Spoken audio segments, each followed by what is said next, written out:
এবার আমাদের আজকের ইস্যু অব দ্য ডে, নির্দোষ জাহালমের মুক্তি। হাইকোর্টের নির্দেশে কাশিমপুর কারাগার থেকে মধ্যরাতে মুক্তি পেয়ে জাহালম টাঙ্গাইলের নাগরপুরের বাড়িতে ফিরেছেন। সেখানে তিনি এটিএন নিউজকে জানান, অপরাধ না করেও তার কারাভোগের জন্য দুদক দায়ী।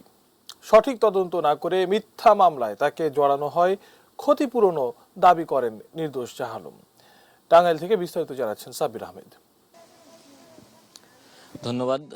দুদকের তদন্তে যে ভুল ছিল সেই ভুলের কারণে ৩ বছর যাবৎ কারাগারে আটক ছিলেন জাহালম, যিনি মূলত আসলে আবু সালেক নামে এক ব্যক্তির যে প্রায় 18.5 কোটি টাকা আত্মসাতের যে অভিযোগ ছিল সোনালী ব্যাংক থেকে, সেই অভিযোগে ভুলবশত জাহালমকে আটক করা হয়েছিল এবং গ্রেপ্তারের পর প্রায় ৩ বছর জাহালম কারাগারে ছিলেন। এবং আপনারা দেখতেই পাচ্ছেন জাহালম মূলত এই জায়গায়, টাঙ্গাইলের এই জায়গাটিতে বসবাস করতেন।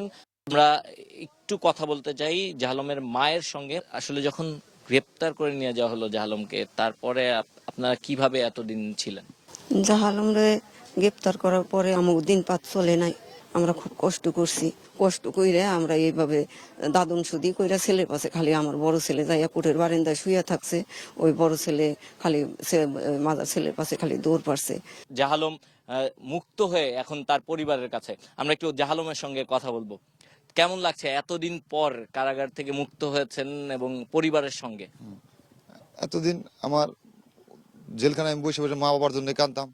আমি কাল ছাড়া পাইছি, মা বাবার কাছে আসছি, আইসা সবাই বকে নিছি। আমার এখন মনটা অনেক শান্তি, অনেক আমি খুশি তাতে। আমি আমার চাকরির কাগজপাতি, আমার নিজের আইডেন্টি কার্ড, বাবার আইডেন্টি কার্ড, মার আইডেন্টি কার্ড সম্পূর্ণ সব দিছি। তারপর সঠিক তদন্ত না করে কেন মিথ্যা মামলা আমার দুদক জড়াইলো।